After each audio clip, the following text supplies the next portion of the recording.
मेरे प्रिय लोगों, प्रभु यीशु मसीह के पवित्र नाम से आप सभी लोगों को प्रेम भरी बधाई। हर दिन पवित्र आत्मा के साथ मिलकर हम सफर कर रहे हैं।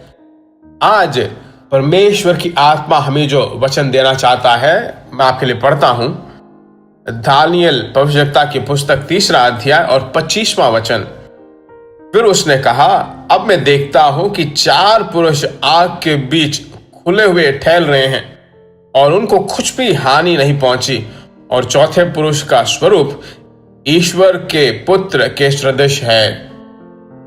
मेरे प्रिय भाइयों और बहनों, इस वचन को मैं पढ़कर और यहां से जो मैं बात आपको बताना चाहता हूं वो यह है, उस दिन नबूकदनेस्सर राजा 60 फीट ऊंचा और 6 फीट चौड़ा एक सोने का मूर्त बनाकर बाबिलोन में तूरा नामक एक समतल भूमि में रखकर कहता है कि सभी लोग उस मूर्ति की पूजा करें, उसका नमस्कार करें। तब यह बाबिलोनी देश से परमेश्वर के पुरुष, बाइबल में हम पढ़ते हैं परमेश्वर के लोगों, मेरे प्रिय परमेश्वर के लोगों, शाद्राक, मेशक, अबेदनगो, जो परमेश्वर के लिए बहुत ही वैराग्य थे और कहते हैं कि उस सोने की मूर्त को हम कभी उसकी पूजा नहीं करेंगे, परमेश्वर यहोवा की हम आराधना करेंगे, तो उनको मिलता है कि वे जाकर उस अग्नि के कुंड में फेंके जाएं। बहुत सारे लोग जो है यहाँ पर आए, दफ्तर में जाए, घर में रहे, व्यापार में, हर जगह में जो है, सेवकाई में जो है विभिन्न प्रकार की मुश्किलें होती हैं, आर्थिक मुसीबतें आती है, ऐसे बहुत सारी मुसीबतों से हम गुजर कर जाते हैं। तो इस विश्वास जिंदगी में जो एक बहुत बड़ा चुनौती बनकर रहता है ना। पर एक बात आप समझ जाइए, शाद्राक, मेशक, अबेदनगो के अंदर हम किसी भी कारण से जो इसकी पूजा नहीं करेंगे, हमारा परमेश्वर हमें छुड़ाएगा, हम जिसकी आराधना करते वो हमें छुड़ाएगा। अगर वो नहीं छुड़ाता है तब भी हम अग्नि के कुंड में चले जाएंगे, पर कभी तुम्हारे इस मूर्ति की पूजा नहीं करेंगे। परमेश्वर जो है ऐसी पीड़ाओं के मार्ग से जब वो जाते हैं, मैं कहता हूं परमेश्वर के लोगों, उस पीड़ाओं के बीच में जाते वक्त परमेश्वर का अग्नि भेजता है कि उन पीड़ाओं को चकनाचूर कर दें। उसी को हम देखते हैं कि चौथे पुरुष का स्वरूप ईश्वर के पुत्र के सदस्य।